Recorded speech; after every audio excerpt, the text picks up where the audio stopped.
Hey everybody, thank you guys for being here today. And I'm glad to see a variety of people, and faces, and ages out here.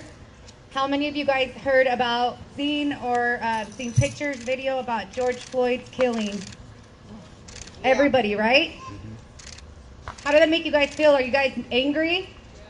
You guys are pissed off, right? That's hurtful to see. Okay, I'm angry too, and I'm angry in a different type of way because my brother was killed the same way as George Floyd in Woodland, California. We're your neighbors over there, Yolo County. My brother Marissa Barrera, he was killed on February 8th, 2017 by multiple officers of the Woodland PD. And his last words, he had that same knee in the back of his neck as George Floyd. And his struggle, his last dying moments lasted for moments as well, in addition to other beatings and tased and stuff like that. I don't need to get into that details, but I'm here to share with you guys today that this is not an isolated incident that you guys got to see firsthand, and it's going on every day across the country. My brother has not gotten any justice. He was in handcuffs when he was killed. He was an innocent man. He was telling them he couldn't breathe, and he was mocked by Woodland PD officers. So it's been almost 3.5 years. When Michael was killed, we couldn't get nobody to listen to us. We had individuals coming and helping, individuals supporting, but most of our family and friends, nobody cared. Why? Because when police kill, they release the false narrative and they smear the victims after they kill them. And people release those false narratives of the victims that were just killed at the words of the killers themselves. Fast forward 3.5 years later, my family is going through a civil trial. We're going through a civil case to try to get some justice, but the officers were able to go back to work next week, able to go back and abuse other people, and they are still working there today.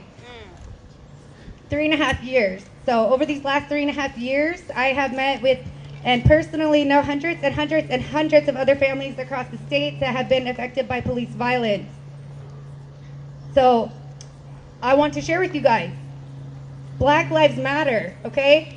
Black lives are being targeted and killed. But I want to share with you guys that it's affecting more than just Black lives at this point. So even though you might be white and have light skin, you are not immune to being killed by police, and your family is not either. People in my network, there are all races, and nobody gets justice. Once the police kill you, there is no justice. They don't care how you look, they don't care who you are.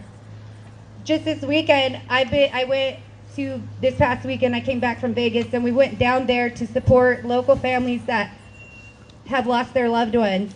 Myself and other family members from across the states went to go stand with those families. And the message we went to share, I'm going to Seattle next weekend for another family out there. The message we're going to communities and sharing them are to learn about the local killings in your community and support those ones. So you guys are, so my brother, we are neighbors.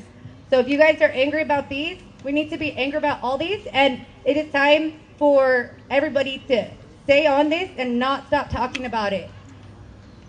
Woo. So like I said, we have been fighting for so long. We have been done dirty by all the officials every way. Now we got more information, and I'm hoping with the recent death, RIP George Floyd, that this can bring all the police killings and injustices and corruptions that are going on through the departments in the United States. It could bring them to the surface, and we can fight those as a whole, because we need your guys' help. My family has had no support, very little support, and it's been really tough, but I've been here, and I've been uplifting and centering other families, connecting with other victims and parents and sisters and people that are fighting behind the scenes that you guys might not know of. I'm going to pass this over to my mom. She wants to share a few words. Thank you. Woo! Thank you. So as a mother, when I heard him asking for his mother, that brought everything back. As mothers, we're the silent people. But right now, it's time for us to fight, because my son's life mattered. He had 2 children, one that was 12 at the time, and one on the way. His daughter, and they'll never see that again. My father, a good man, and he's gone. And we got nothing from the police officers.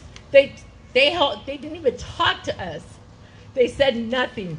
When we went to the hospital, we had the chaplain. He went in to see my son because we weren't allowed to see him. And he said, your son died a very violent death. Very violent, brutal death. So right now, as a mother, I'm here to fight for all mothers. I do not want this to happen to anyone else's son because I don't want anybody to feel what I felt, to go through what my family went through. Our sons matter, and right now they're killing all our young men. Our men, our black men, our Latino men, our white men. They are killing our men faster than they are in the wars and faster than they are killing each other.